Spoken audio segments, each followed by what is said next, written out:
Welcome to the Doubts Aloud podcast. We are three agnostic/atheist voices based in the UK, or from across the pond for any listeners in the US.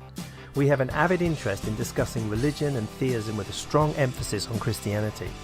We seek to elucidate, reflect and critique in a respectful manner such issues to do with apologetics, doctrines, science, faith, archaeology and biblical studies. We also will have interviews of some very interesting people from both religious and secular points of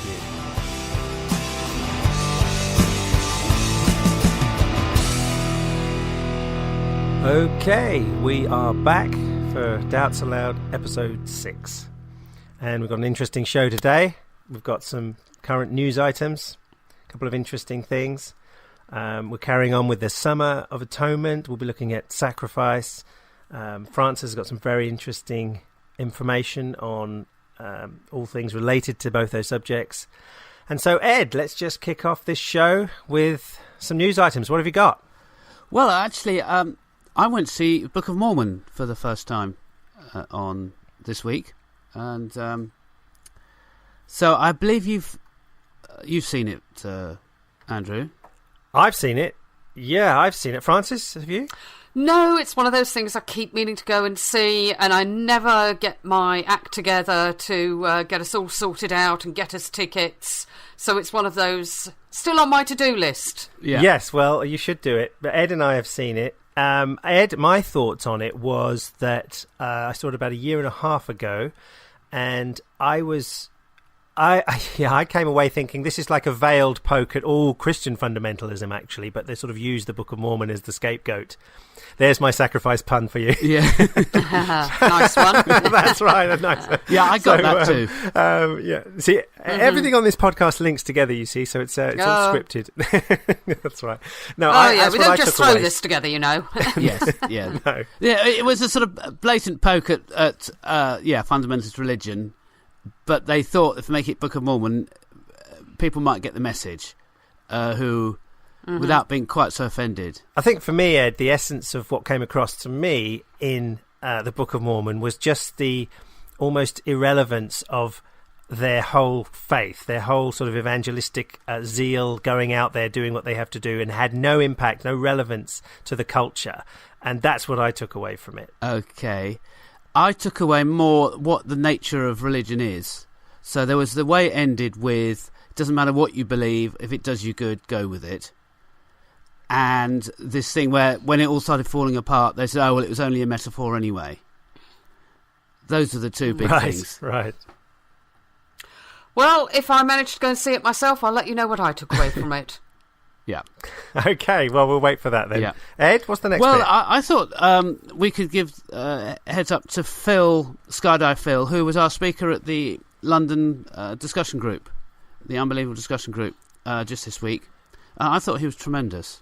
Yes, it was on animal suffering, the problem of animal suffering, which is a sort of a relatively recent, I mean, it's not that recent, depends how you see it, but an argument that's really going about now that's bringing, coming to light and showing a massive problem with theodicy, with belief in a God and the animal suffering on the planet for millions of years and related subjects. Francis? What do you think on that? Unfortunately, I wasn't able to go, so you two tell me about it. Oh, right, okay.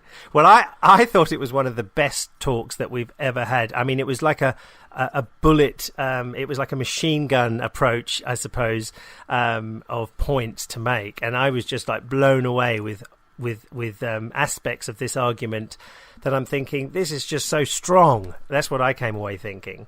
Well, picking up on that, the Q&A, he seemed completely immune to any, or his arguments seemed to be completely immune to any objections people were bringing forward.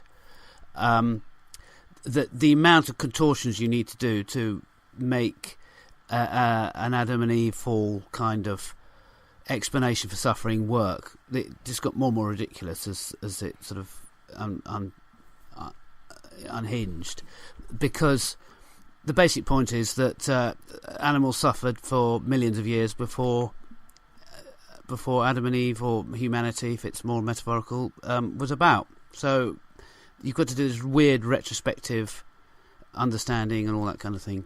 Yes, I think that what he did was he made the points, and then he almost spoke the objection that has been given to him on every single point, and there was almost very little place that you could go for an objection, because he's sort of like addressing them as he was going along, which I thought was what was brilliant about the talk. Yes.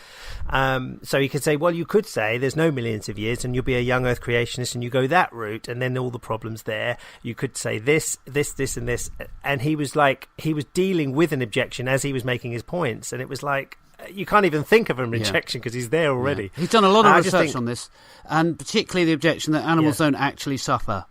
It's just a sort of knee-jerk reaction to pain, not real suffering, and he's looked into the science of that a lot. He was on Unbelievable about 4 years ago doing this, so it goes back, all his research, and he's kept up to date. So I was going to say, this can be found on SkyDivePhil in YouTube. If you type in SkyDivePhil YouTube, you will see this subject come up, and the recent debate in Texas, which is basically the same talk that he gave us, except he had a responding guy, which is interesting to watch.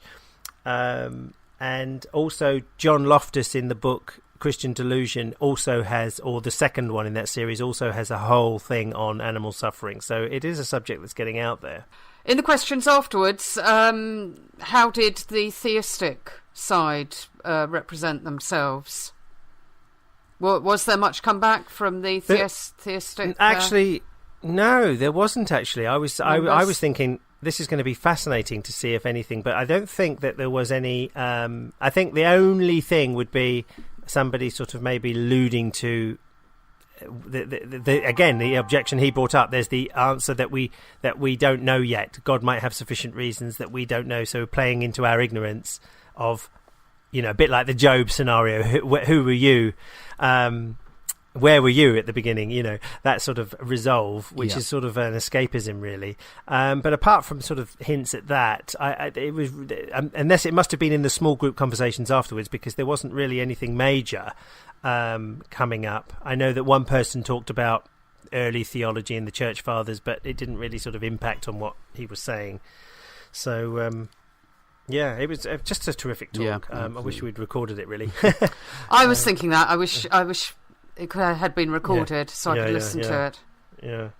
Oh well, that'll teach me, won't it? Yeah. Well, we'll have Phil on the show at some point in the future. So yeah. Now, last time in this section, you were talking about the Unbelievable Conference, and you were really struck by this poem that Glen Scrivener presented. Francis and I were both appreciative of that poem, and we've got it here. We're going to listen to it today. That poem is, to me, one of the last resort arguments that theists have, almost with a smile, almost as a slam dunk, almost as, Justin Brearley on Unbelievable Show, I would say, makes hay in the sunshine with this argument. And it's the argument that ultimately says, the only reason anything is right and wrong is because it's objective from God. It's a given from God, and that's a play into this poem. Francis? Yes. There was also this business that, again, is something that tends to be underlined on the UB show, that why is the universe comprehensible at all? Where does our ability to understand it come from? And the suggestion is that it comes from the fact that the universe is created by a mind, so it's accessible to our mind. Yeah. Can we listen to it now? And you sure can. Yeah, okay. 19 years old, a quiff golden and folding spectacled incredulity, he flew at me like a hawk at the end of my talk, all jovial, amused a colonial like me could dare to be serious. His tone imperious, he dismissed the mysterious with a sigh. We cannot take truth from on high, he cried. We must build our beliefs from below. I said, oh, how do you know? He said, surely you think that is so. He said, now cynical. We cannot rest on a miracle. Our method is empirical. I said, I admire your modus operandi. I myself find it quite handy in matters scientific. But let's be specific. Which specific item within this world has told you how to view it? Or did you just intuit your scheme? He said, what do you mean? I said, you claim to be earthbound, to build your world up from the ground. But where is that approach found? You can't extract it from any brute fact. It's not as though nature is a philosophy tract. I'm not trying to be satirical, but you need a reason to be empirical. He said, it's just a given. A given. This became the pattern of our parley. Whatever moves he'd put in play, I'd find beneath the display a stray assumption, a hidden reliance. Like when he spoke of science, I rhapsodized about its cause, to hypothesize our higher laws, to scrutinize their intercourse, to crystallize their basic force, prognostize their future course. It's an enterprise I full endorse. But tell me, what lies at its source? To make it work, you need triangulation, law and mind and world's relation, interlocking calibration, a miracle of integration. Look around, it should astound. This scientific playground? Why should such a world be found? Who do we need to reimburse for this rationally ordered universe? It's a given, he said. He seemed to really like this answer. Whenever he'd advance a theory, underneath I saw it clearly. Like when we spoke of human rights, I asked how apes attained such heights. It's a given, I was told. And when he scolded Old Testament wars, I asked, whence came supracultural mores? What's the source of timeless laws? He'd pause and then say, it's a given, which was frustrating. But I'd continue unabating, asking, who are we, these minds relating? How is brain chemistry debating? If we're synapses pulsating, who's the me that's cogitating? It's a given, he said. He thought the mystery of mind should be disenchanted. I reckoned he just took it for granted, which seems a fudge. But our conversation nudged along, discussing values by which we judge, maths, morals, reason, the cosmos's cohesion. Goodness, truth, beauty, love, the fact we hold such things above. All givens, he croaked. I broke and said, this world is bespoke, your mind is woke, each moment transcendent values you invoke. Is this a joke? Because it's ill-delivered. You admit it's all given. Ever wonder about the giver? Because while we're taking everything for granted, supplanting his fame, branding it all in our name, he has planted himself here all the same. In a world that just takes, he breaks himself open in pure devotion. Himself he outpours to prove he's the source. My friend, I said, we have common cause. It is all given. And he's given, so he can be yours. There we go. That's the poem. Yeah, good poem. Yeah. I liked it. Very well written. Very, very well written. And that is the stalwart argument of so many theists today. This is where it all hangs out around this area, you know. Objectives, how do you know? I mean, we like the poem and the way that he converted the given into giver. Who's the giver that's giving us the given? Just I thought it was very clever. Yeah. But also I want to sort of break it down and say, okay, what actually is a message we could take from this? And he splits it into three. There's the given of thinking. Is it bottom-up thinking or top-down thinking? Then there's the given of science and the regular laws and how do we make sense that there is regularity in the universe at all. And then he kind of sweeps up lots of other things like human rights, morality, even the problem of consciousness. He speeds up even more then, and they all got covered as being told to be givens. So taking the easy one first, so I think he's really onto a point that we can't just say it's a given with consciousness. It's something that we do need to grapple with and think about. Yes, I mean, how would you grapple with it? I mean, if I would say of consciousness, it's an emergent property from matter and the way that matter works. Yes, but you want to debate that. You wouldn't just say it's a given. Oh no, I wouldn't. No, I wouldn't say it's a given. I would say the fact that we can't necessarily completely explain it, if you try to use that as a basis for positing God, would be an argument from ignorance. What do you think?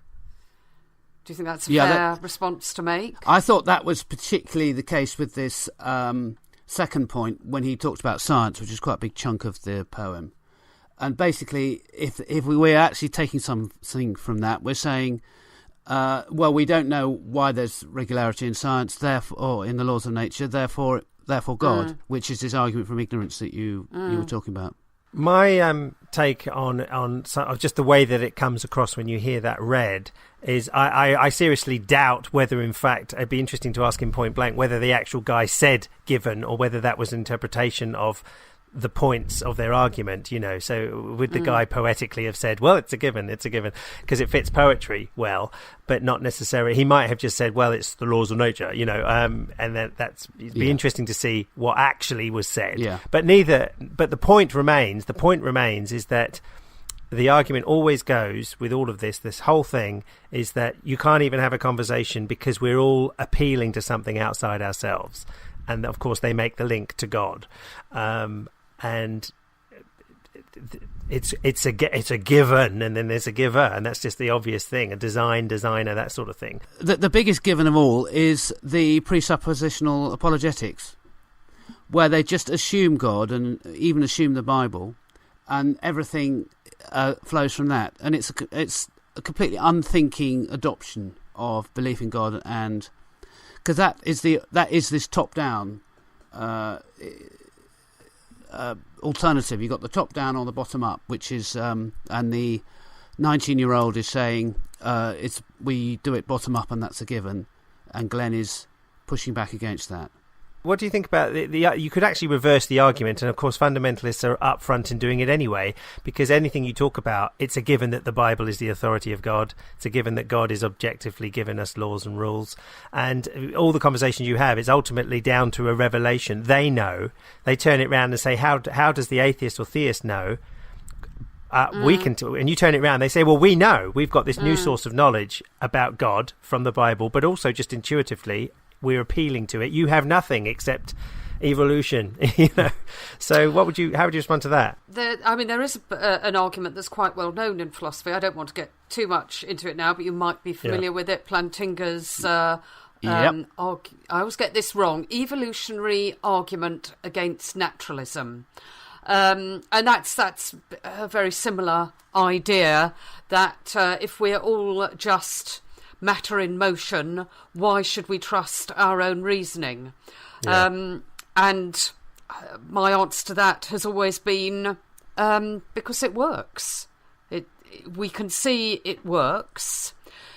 You cannot get to adopt the poem's nomenclature, some supra-rational standpoint to judge what we call rationality against. So what we call rationality is, as far as we're concerned, what is rational. There's no position you can take from outside the natural world to look down on it and say, well, this really is rational. What you're doing isn't really rational because this is what real rationality would be. We live within the world that we're in, and we have to accept the standards of that world. I don't know if I've made that more complex than it needs to be, but what do you think? Well, I think we have to start somewhere. We can't just not start anywhere. If it's at the top and we just assume God and the Bible, or if it's the bottom and we scrabble about saying, well, okay, let's doubt everything. What can we know, as Descartes did? You've got to start somewhere. It's impossible to avoid that, and I think people like Plantinga do embrace that, and they say there's certain things called proper basic beliefs, and he wants to put God in that, but in doing that he is agreeing that other proper basic beliefs also apply, such as rationality, and when you see something it really is there, all things being equal.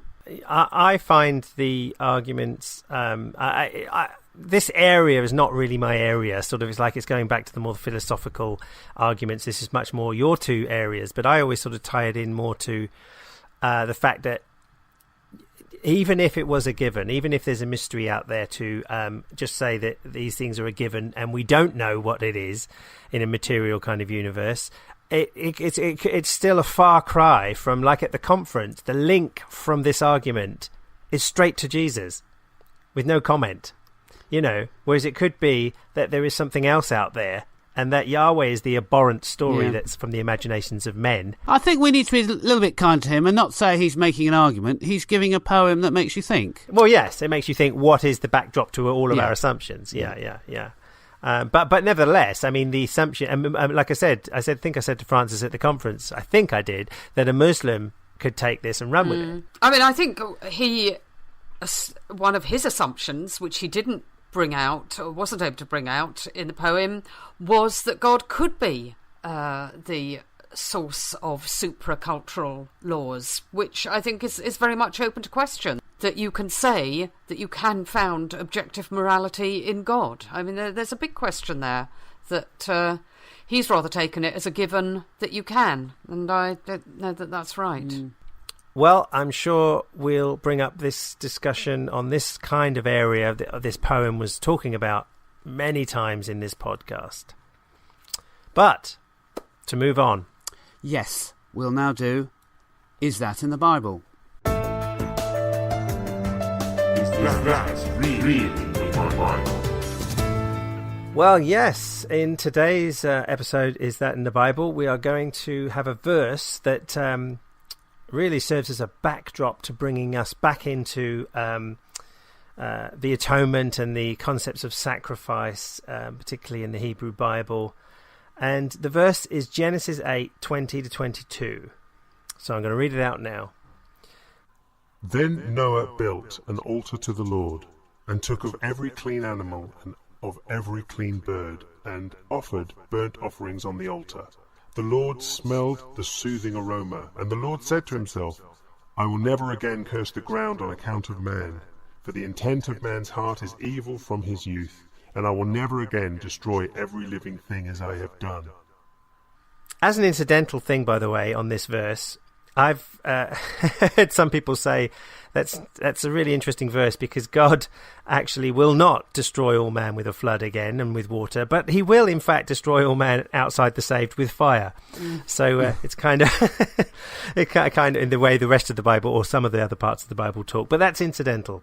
Ed, if you would like to lay the foundation of this verse that I've just read. Well, what strikes me is the phrase soothing aroma, that it almost speaks of the character of God, that he needs this soothing aroma.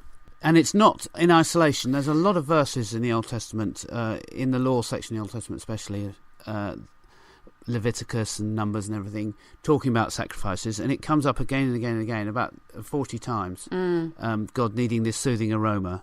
And before anyone says, well, and they interpret it all kinds of interesting ways, in Ezekiel it talks about the pagan nations around. There's a verse in Ezekiel 6:13, and it goes, then you will know that I am the Lord when their slain are among their idols around their altars on every high hill, the places where they offered soothing aroma to all their idols.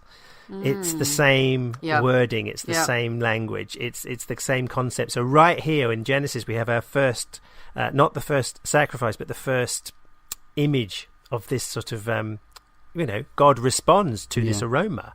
He responds to the sacrifice. Francis?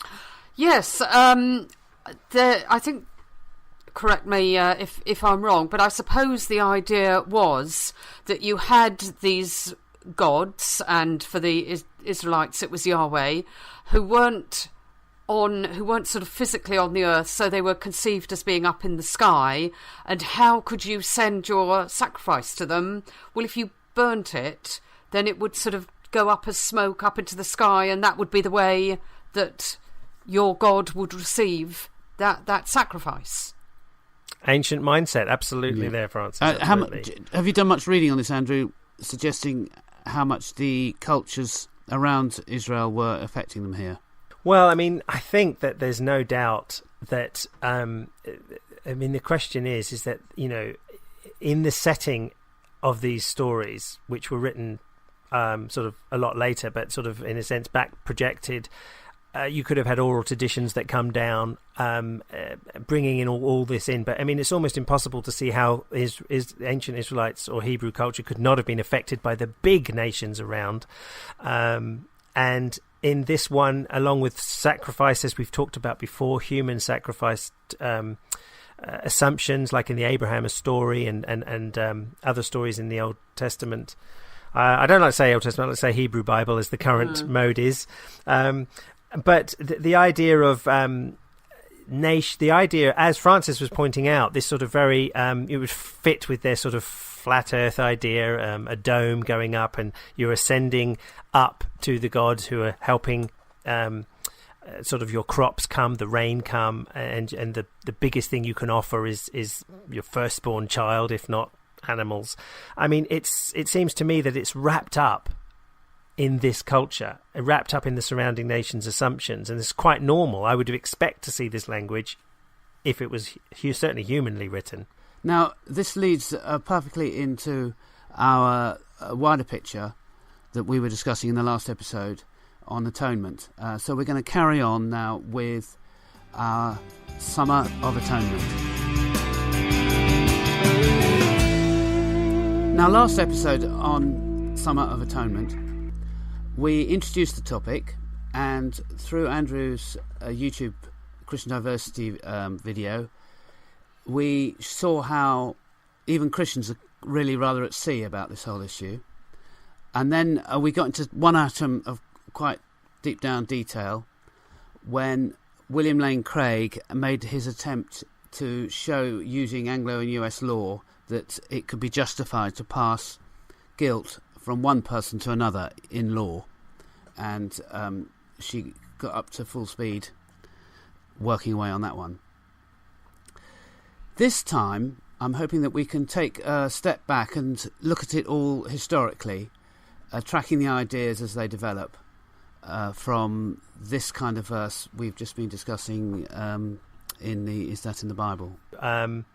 I'm not too up on the actual inception of who, say, what nation was first or whatever, but I think it was just the cultural development that probably, if you went back, and even in evolutionary terms, it would be because you wouldn't know why everything happened, but when sort of like you were wiped out by a flood, you would have had this assumption that someone up there was doing this, and made the link that, well, if you give this part of your goods that come in and you hand that over, then it's almost like a tithing concept. I get that. It's like a transaction. Then the gods will see you right. Yeah, it's like a transactional analysis that you do your bit and the harvest will come, the crops will grow if you play your part of the bargain. But this isn't on sin yet. Where's this sin stuff come from? That killing animals takes away sin. Can I make a suggestion? Yeah, sorry. Okay, yeah. We are hardwired to see agency in everything. So early man saw agency in whatever happened. So there was something doing this, something very strong, a very strong person who was causing floods or causing earthquakes. That person needed to be kept sweet in some way. So they dreamt up a picture of how can we keep them sweet. We can give them things, and the more precious the thing is that we give them, the more gratified they will be by getting it. If we have, if we think of a way of that we must behave towards them, any shortfalls in that we have to make up for. So if we've done something wrong, then we go and we try and appease them for something wrong. So there's some like front loading of appeasement, and there's also some back loading of appeasement when you've actually fallen short of the standard. So it's a bit like a mafia boss. You keep paying them money or doing nice things to keep them sweet. Should you step out of line, then you redouble your efforts to get them sweet again. Does that seem a possible basis to you? Yeah, that's I would say absolutely, and sort of an idea of how this sort of thing started. And this is not just the Hebrew culture, but the nation surrounding.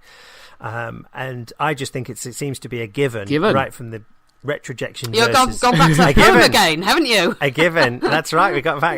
We links it. All links together. That this link of substitutionary sort of, like you say, Francis, you give, and particularly the human is the highest thing you can give back. And it's just already there. So I don't think there's a verse in the Bible that you could just turn to and say, this is why. Matter of fact, you get in Hebrews, the blood of animals can't take sin away. We've got it established that in the Old Testament, the Hebrew Bible, that there is a lot of sacrificing and killing of animals for the taking away of sins. Yep. There's this idea that Isaiah 53 picks up on it, that it says it's for this suffering person that he's the one who's taking away sins through his suffering. But there's a backdrop to all that Francis has picked up on in the preparation for the show, that it seems to be denied quite flatly by other verses in the Bible. Yes, I always like to look, when we come across these specifically Christian interpretations of the Hebrew Bible, I always like to look at what is the Jewish history of understanding this text. And looking at Isaiah 53, the Jewish commentators are clear that this is not an individual person, that Isaiah 53 relates to the nation of Israel. And although it's used in the singular, you will find that Jewish commentators and rabbinic commentators will say, yes, Israel is often referred to as a single person, but it means the whole of Israel. And one of the sites I found, which was what Jews believe, also dealt with the question of the fact that they say the Bible is clear that each person is responsible for their own sin. You cannot have one person covering for the sins of others. It's very, very interesting, Francis, to take that approach, and sometimes you can get good insight that way. And I think it's Isaiah 44 that actually gives, if you read that and then read Isaiah 53, you can get this impression that the servant is Israel, or it could be a segment of Israel who are doing something on sufferance for the rest of the body. And that's very, very interesting when it starts to then be all about Jesus in the New Testament look back. Ed? Yeah, it is clear, Isaiah 53, that it is these transgressions. So he was pierced for our transgressions, crushed for our iniquities. The Lord has caused the iniquity of us all to fall on him. It's quite a theme. Then the last verse is, he himself bore the sin of many and interceded for the transgressors. So there is this idea of sin being kind of transferred from others onto this suffering servant, whoever he or they are. But I'm quite intrigued by the stuff that Francis found for us, and there's several verses saying how that is just not possible. It might be worth just quoting one or two. Okay, then, Francis, if you want to elaborate that. Okay, well, shall I, as it was my material, shall I give you a couple of the quotes from Deuteronomy 24:16. Everyone is to be put to death for his own sin. And in Exodus 32 verses 30 to 35, and the Eternal said unto Moses, whosoever hath sinned against me, him will I blot out of my book. And there are more along those lines, but what they're saying is there's a very clear theme in the Bible that each person is individually responsible for their own wickedness and for their own righteousness. That's interesting, Francis, because it comes at loggerheads against other themes in the Hebrew Bible, which immediately brings to mind, like Exodus, not that far away in terms of order in the Bible, from the verse you read. For I, the Lord your God, am a jealous God, visiting the iniquity of the fathers on the children, on the third and the fourth generations of those that hate me. Now, this stands at loggerheads when you've got the children or a couple of generations afterwards, suffering for the iniquity of the fathers. So it looks like Ezekiel could come along and say, hey, you Exodus writer, it's the soul that sinneth it shall die. Well, that does go to show, doesn't it, that the Jewish commentators quote mine like the Christian commentators, and they pick out... And also, back in the day, there was a little Andrew who was doing video series of all the different people saying completely opposite things to each other. Well, that's true. You could have had a Hebrew version of me, and it should have been an equivalent to a Hebrew YouTube, which would have been a couple of, I don't know. Because another one of the quotes, I don't want to get too much caught up in the quotes, but just in the light of what you've said, Ezekiel chapter 18, the son shall not bear the iniquity of the father, neither shall the father bear the iniquity of the son. The righteousness of the righteous shall be upon him, and the wickedness of the wicked shall be upon him. So there you go. Pays your money and takes your choice. Yes, I'm sorry, Francis, but God visits the iniquity of the fathers on the children to the third and the fourth generation. So it's a wonderful mess, but that was how things were. And then the Jesus rolled around. And not everyone, but lots of his followers thought he was the Messiah, and then he got killed. Yep. And people had to make sense of it. So this is my understanding of what happened. So they then turned to Isaiah 53 and some of these other passages to make sense of why Jesus died, and that's where the idea that Jesus takes away sin through his death came from. Is that plausible? I think so. I think that if you see that they didn't expect the Messiah to be killed, but they started to believe that he was the Messiah and was killed, then you can just see how they would make the link to looking back at the Bible. They do say, some people have argued, that the early Christians made the Old Testament about Jesus. And Francis has just been reading some Jewish stuff which wasn't making it about somebody like Jesus who was going to die. The Jews don't look at Isaiah 53 as that prediction, of course, then, but the Christians did afterwards. So you would have made that link, and there's a lot of study, lots and lots of study on this that you can read about that. One of the claims that's sometimes made, I understand, by Christian apologists is that the Jews didn't start to say that Isaiah 53 was about Israel until after Christians started to use it and apply it to Jesus. But this site I found, What Jews Believe, points out that in Contracelsus, a very early document, the writer of that, which I think is Origen, says that he has had disputes with Jews who are claiming that this passage in Isaiah 53 applies to the whole of Israel. And so obviously that was a pre-existing understanding of that passage. And I think there are also, perhaps you'd like to comment on this, there are a number of things in Isaiah 53 that don't sit quite well with it being Jesus. So there's a suggestion that this person is so unappealing to look at that you would hardly recognise them as human, and that they got no... Jesus no on the cross. What do you think? Jesus on the cross is supposed to look terrible and despised. Yes, and pierced. But it doesn't saying that the suffering servant is despised among men. It seems to suggest that he was always despised among men. Not that at one point he was greatly lauded and then kind of fell into.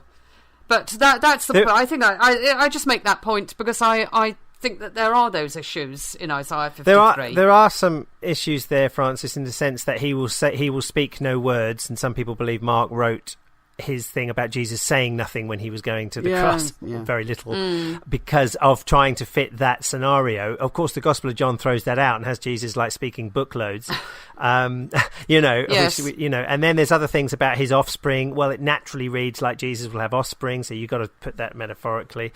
It seems to be an issue that's gone on in the past in Isaiah 53, not the future. So there's all these things. But I think that, as Ed, maybe you can just comment on this, but certainly in mainstream scholarship, And the way people talk mostly is that they were surprised that Jesus was going to die.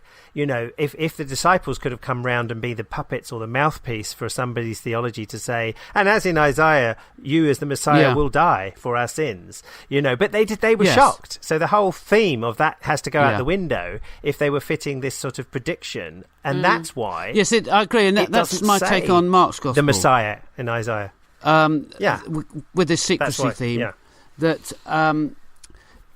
Jesus secretly was telling his disciples, I'm going up to Jerusalem to die, but no one else knew it. So it wasn't this disaster that befell us unexpectedly. Actually, those on the inner circle did know all along that was the plan. And you can see how that's a retroduction back. Anyway, I think I'm drifting off topic a bit. So can we say we've got where we've got, and we're now in the early church times, and their understanding is that Jesus takes away sins through his sacrifice on the cross, picking up on both the Old Testament sacrifice system and on Isaiah 53 and probably some other places. Is that fair to say that's where we've got to? I think that's very fair to say. I think so. Absolutely. Now, I'm a fair man. We can now ask in a more philosophical way, which is more sort of Francis' territory, does that make sense? God sees that we need forgiving for our sins. Why does he need to kill someone to do that? Why can't he just say that's all right, like any normal person does, as it were? Well, let me play devil's advocate. The answer would be because if he simply said, oh, well, that's all right, it would suggest that sin didn't matter. And so he had to do something in such a way as to make it clear that sin does matter and that it's terribly important. But that sounds like you're making it's for show, not for reality. It does, doesn't it? But that is what you will quite often find Christians reply. I believe that was what Billy Graham did on it. What do you think? Yeah, I think that Hebrews, you've just said, Ed, you've just nailed it, because in Hebrews it says the blood of animals can't take away, so the whole thing turns out in the Old Testament to be show. I think... Do you know what I mean? I mean, in one sense, it did work mentally for them, but it didn't in reality do anything. Sorry. Yeah, this is a key criticism I've got, that everything has become circular. When you ask a Christian why... do they need to have sacrifices in the Old Testament to take away sins? They say, well, all it's doing is prefiguring Jesus. That's the real sacrifice. That's right. And it's just looking forward to that. That's the meaning. That's why it works.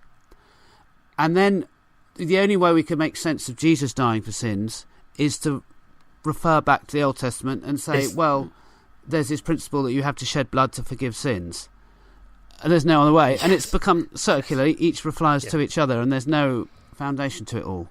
I've never seen that before, Ed. That's an extremely good point. But I was just suddenly, penny was dropping as you were saying that you actually go back. Yeah, that's a real circular argument for this notion. And a brutal picture as well. All those animals being killed and slaughtered for a picture for Christ. Yeah. Only to have people wonder what the heck is going on anyway. So. Yes, no, I think that's. I mean, have you asked any Christians how they reconcile this apparent circularity, Ed? Have you tried addressing that with any Christian believers?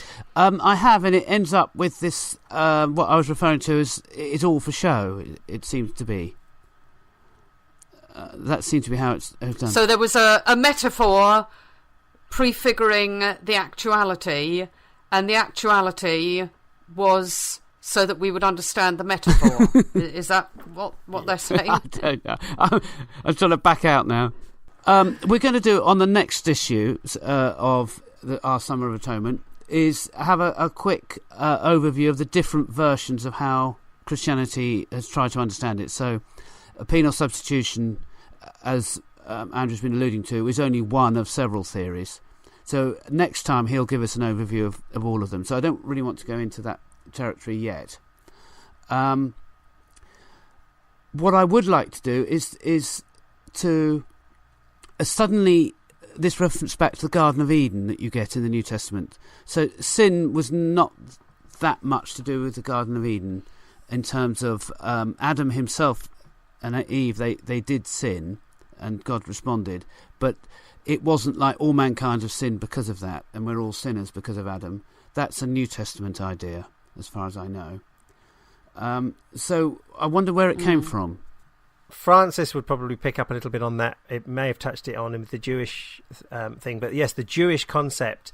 Notice when you were saying, Francis, that the Jewish concept was very much the soul that sins, all that theme, the individual, iniquity. They pick up on that theme. They actually play down the theme I was picking up. But you're absolutely right there, Ed, that the garden story isn't really about... in itself and in its essence, about the sin of two people, and everybody else is sinning precisely because they did. I think what you could take corporately out of it is that everybody dies because of that story, because you've got this potential access to the tree of life in the language of Genesis. They will live forever. Oh, take it away, or else they'll live forever. And therefore nobody does live forever because they're outside and away from the tree of life. That could be the corporate. That's where the Eastern Orthodox pick up, that death is the outcome of Adam, but not that you're an original sinner and you sin because of Adam and you can't help it and all the rest of it. That's very, very not even New Testament. That could even be argued to be Augustinian. Oh, right. Yeah.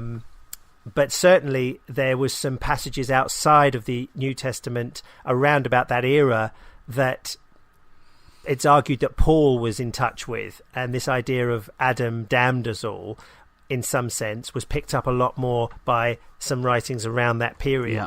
So we get it from Paul, and we don't know where it's come from, where he got it from. Maybe he invented it himself. No, there are some. It's argued that there's some of the. I think is it the book. Some books that Paul probably was very much aware of. It could even be, I can't be quoted on this, but it possibly the something of Wisdom of Solomon, maybe. There's some kind of literature, Jewish literature, that talks about very similar to Romans, and I was fascinated by that. And it's argued that the ideas, some of the ideas that are they just pop up in the New Testament, aren't out of a vacuum or invented. They are in the flow of current conversation. It's not the Old Testament. It's not the Old Testament. It's like Gehenna. Gehenna in the surrounding culture of Jesus was with the rabbinic thought was very, very different than the Old Testament, and so we might just be popping up with things like that. So that's what I would say. I'm on to this because of this question I've got in my mind of the distinction between us individually sinning and our fallen nature sinfulness overall. So if I sin against you, Francis, you can forgive me, and that's fine. But if I somehow have this sinful fallen nature, then just you forgiving me doesn't address that. Yes, you are still broken in some way, and I suppose Christianity says you need to be mended. Yes, and somehow Jesus has done that. Yes, somehow Jesus has brought that about and reconciled you and made you whole again. I think that can be understood a lot more, Ed, in the Eastern Orthodox sense, that if Jesus is undoing death so that everyone can be raised at the resurrection and live forever, that's the emphasis so much more, my understanding of Eastern Orthodoxy, than it is evangelical Protestant, which is all to do with sin and changing your corrupt nature. It's not to do with that. It's to do with the fact that, look around you, we go to funerals. Well, Jesus has come to undo that. Adam put us in that situation. Jesus has taken us out. This takes the atonement off into another area, like we'll talk next time, where the focus is on death. I think it's fraught with problems in reality, but at least the language is undoing something that's kind of obvious. Whereas what you're talking about, Ed, is like, well, what is really going on inside of us? Yes, from and Adam? Particularly a lot of evangelicals and Christians completely embrace science and evolution, and then where does that leave them? Because our fallen nature isn't anything other than our animal nature, just that we've inherited it from our forebears who were less civilized and that sort of thing. Right. I also find it difficult to reconcile the notion of original sin and our fallen natures with what is very often a Christian claim towards libertarian free will. But I know we'll be dealing with free will in a subsequent programme, so I don't want to take us too much off down there. But I do find those two things to be rather fighting with each other. This will warrant a future podcast in itself, Francis, because that's something that I stumbled across in my early faith, was this idea of clashing theologies are like this, where you sort of like, you're responsible for your own sin, but you're not, because Adam makes you a sinner. You can only live out being sinful because of Adam, and then you start to wonder where responsibility comes in, because if you can't help it and you need Jesus, then why is God so full of wrath against you? Because you're just genetically predisposed. I mean, it does seem to have an issue. Why does Jesus have to die for us for sorting out something that he did in making us in this particular way through evolution? 100%. Yes, absolutely. Yeah. So, another show topic on its way. I think it all fits with atonement and why do we need Jesus to die for us for our sins? No, that's true. But I think that the point Francis was making was this idea with free will and original sin doesn't sit well together. That's right. Libertarian free will and original sin. So that would be a topic in itself, as opposed to ideas of atonement dealing with it. Okay, well, Ed and Francis, that's all very interesting. We'll continue this in future Summer of Atonement, and it's now time to change gears, and we're going to do what we promised in several of these podcasts, which was to interview Ed. We've had my interview right at the beginning. Somewhere along the line we had Francis, and now we're going to just Francis and I will just interview Ed a little bit about Ed's journey and backdrop in his Christian faith to his sort of atheist stance, more atheist stance than I even go. So let's interview Ed.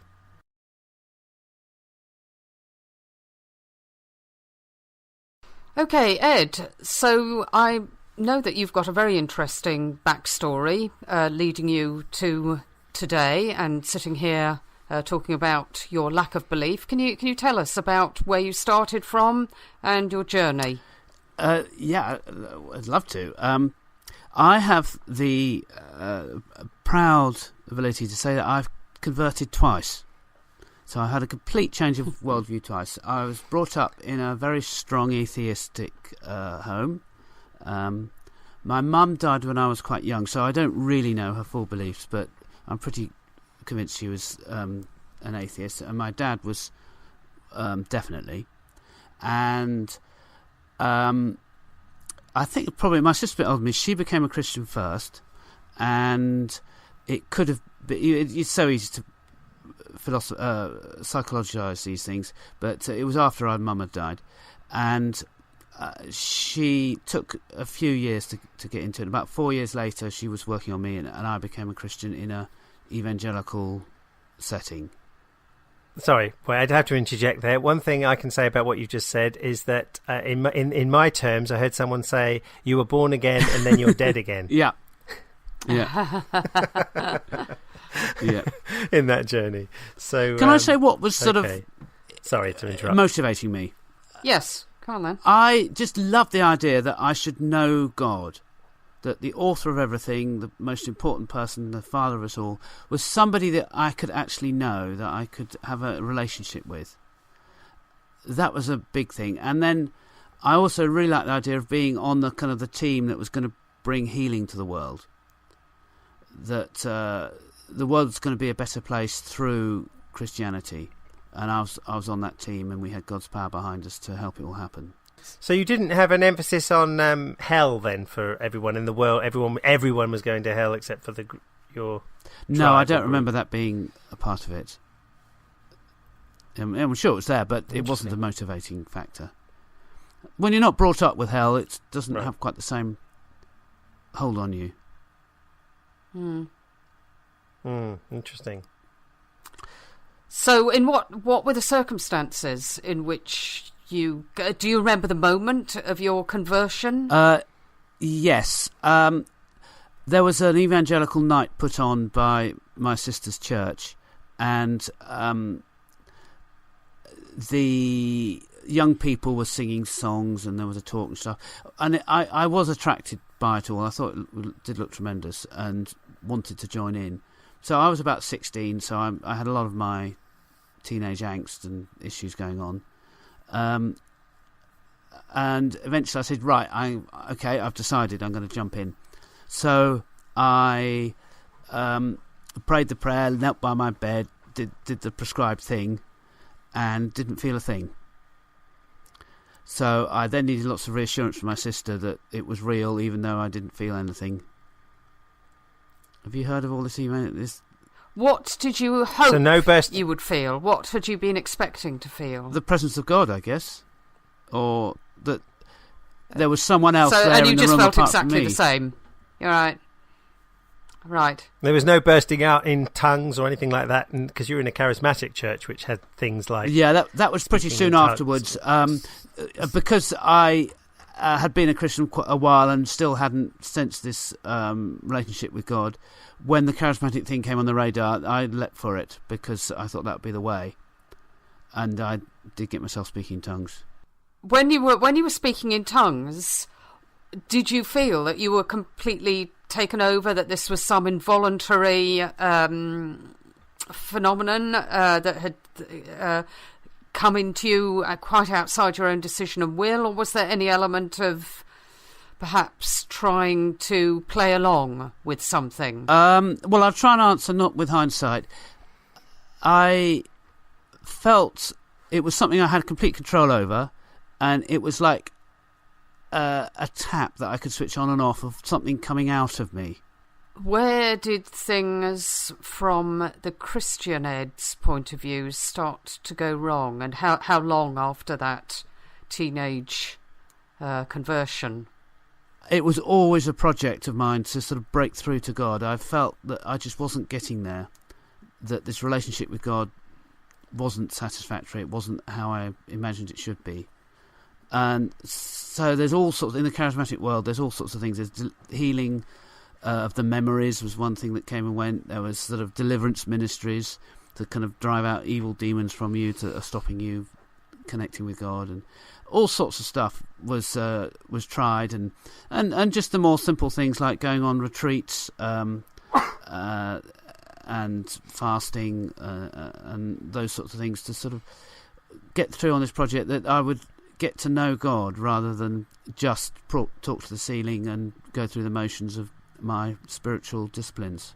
What strikes me, Ed, extremely strong in your testimony, say compared with mine and many, many others, is that when the objection comes, you were just all intellectual, you were just Bible studying, you were just caught up in the group, and you didn't really want to know God, or you didn't know God, whereas you everything about you was about knowing God. Yes, which was there were these two big themes. So that was the one which I've talked on more.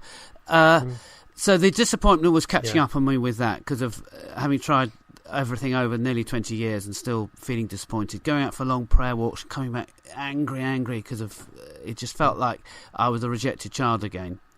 And then in parallel with that it seemed to me that there was no connection between what we prayed for and what happened.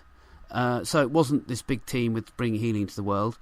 We were doing our stuff, and if we tried really hard, it brought some good, and if we made mistakes, it didn't, and God didn't seem to be playing his part at all. What broke the camel's back was my father dying. He was someone I prayed for almost daily, it felt, from when I became a Christian, that he would sort of see the light as well. And finally, when it was obvious that he hadn't, in fact, it was quite interesting, towards the end, he suddenly decided, having heard of me and my sister, said, okay, I'll read the Bible myself, see what I think. So he got a Bible and started reading it, and it wasn't that far in, maybe Joshua or Leviticus or something. He said, I can't cope with this is ridiculous. It was so horrible. That was what he found. It was, and so when people say, oh, you're just making this Old Testament cruelty of God, it doesn't matter any. So you didn't hand to him William Lane Craig's book first and then read the Bible? Yeah. Yeah, that's right. Here's a book to anyway, that pre-read. was an aside. Yeah. So I then made a very conscious decision that I was not going to rely on God anymore. I was going to have to sort this out for myself. And I was hoping and expecting that, having looked at all the evidence properly, done a bit of philosophy of religion and that sort of thing, I would see that the evidence for God was strong, and that would give me the oomph to just keep going with this pursuit of God and be patient in what I felt was breaking through to him, or how I would have put it at that time. But it was a conscious decision to actually step outside of Christianity and look at it objectively. That was what I was trying to do. Right. So I guess a lot of Christians would say, well, there was your mistake, that you should have doubled down on trusting in God rather than trusting yourself. Yes, there's a verse... have you met that response? There's a verse in Proverbs, trust in the Lord with all your heart and lean not on your own understanding. In all your ways acknowledge him and he'll direct your paths. But this phrase, lean not on your own understanding, is a command in the Bible. So they would be, from that point of view, they would be correct in that criticism of me. So, and when you went and did your research, do you remember any particular moments that were especially influential in bringing you to your current view? No, it was I think it's very typical as well of people like me, that it was years of study and just drifting slowly, less and less faith, and seeing there really wasn't much there. I got to the point, I forget which philosopher said it, might have been Pascal, that there's not enough to convince you, but there is enough evidence to know there's something there to be pursuing. And that's how I had to leave it after about 6-7 years of not going to church and reading philosophy and history of Jesus stuff. I joined an Oxford College library that was had a theological bent, Westminster College in Oxford. So I read lots of books from there and sort of tried my best and got to the point where I was not. It just wasn't very convincing, but I couldn't completely dismiss it. But I said that I've got a life to lead, and I parked it all for several years. So this is now about 2002-ish or something like that. Wow. And then when you say you parked it for several years, when did you come back to it? I think the children grew up and left home, and I had a bit more time, and I just started taking interest again, and I came across the Unbelievable Show and thought it was tremendous, and just read much more on apologetics. Before, I'd not really been in the debate of like listening to William Lane Craig and people criticising him. It was much more kind of mainstream philosophy and religion that I'd been reading. So I got more in this sort of culture that we are now in, of everyone knows who William Lane Craig is, and the kind of debates that there are. Okay, well, Ed, I think that's an amazing insight to anybody that does listen to this show, to wonder about the backdrop of all three of us, and so that's really given us a window to your state of being, as it were, your dead again state. Yes, as I say. You're not born again, you're dead again. Yeah. But yes, I think it's so funny because your journey is significantly different than mine, and yet we've both sort of from charismatic Protestant backgrounds. So it's thanks Lovely, very much thanks for that, Ed. And so it's now time to move on to Ed's climate end note. Yes, thanks. Yes, a sort of slight change of gear here. On this, I'd like to talk about this concept called the tragedy of the commons. And this goes back to Victorian thinking. And they noticed how over-exploiting common land, where the pigs were kept in the woods and things around the villages, that there's an inherent way that it just can't work, that if you allow somebody to have lots and lots of pigs and others hold back, the land can be overexploited, and there needs to be some overall agreement. You can't just leave it for people to sort it out for themselves. A really dramatic example of this is cod fishing off Newfoundland, which was thriving for years, well over a century. And then in 1992, the catch had gone up and up and up year by year, and suddenly in 1992 the catch had gone. It was fell off a cliff, and it's never recovered. They're not catching cod off Newfoundland at all now, and haven't since 1992. And that's all about you know that the cod stock is going to go, and you pile in and get it before anyone else does. And there's a parallel to the climate here. There's a certain amount of fuel in the ground that we can release and convert into CO2 in the atmosphere, and beyond that, it's going to cause disaster. So that is like the cod.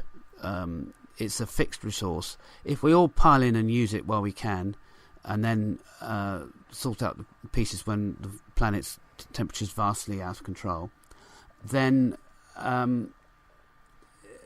us as individuals cutting down on our carbon is hardly going to have any impact. So if one trawlerman says, OK, I'm going to catch a bit less fish this year, all it does is leaves it room for other people to catch more. So this is why to approach global warming, you can't just do your individual activism. You've got to be global, at least partly, if not a lot, in your view. So that we're all addressing this together and making an agreement to overcome this tragedy of the commons. So that's sort of a background to why I feel we need to have a wider view than just individual action to address climate change. Well, thank you, Ed, so much. And I think I've mentioned before that the intersection between climate change and theology and Christian thought or theistic thought is a fascinating one that we'll bring into the show more. And that Ed's climate notes showing about the planet, actually, it is amazing how different Christian responses to the planet are out there. And I think that link will be seen as we do some segments in the future that relate more to caring for this planet within Christian thought or theological thought. So thanks again, Ed, for this theme of the climate, and look forward to hearing different segments about that in the future. Okay, well, I think that's it for this month. Don't forget, we welcome all feedback and questions at doubtsaloud@gmail.com. That's doubtsaloud, aloud is spelt ALOUD. And we've also got the Doubts Aloud Facebook page. Yes, and it's a given, just to link to how we started this podcast, but it's a given that our podcasts are found on iTunes. And you can give us a review on iTunes, which would be very, very good.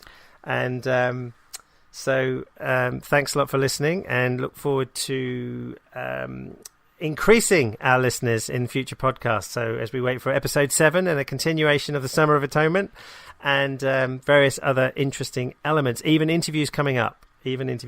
So watch this space. So for this month, goodbye from Andrew. And it's goodbye from me, Ed.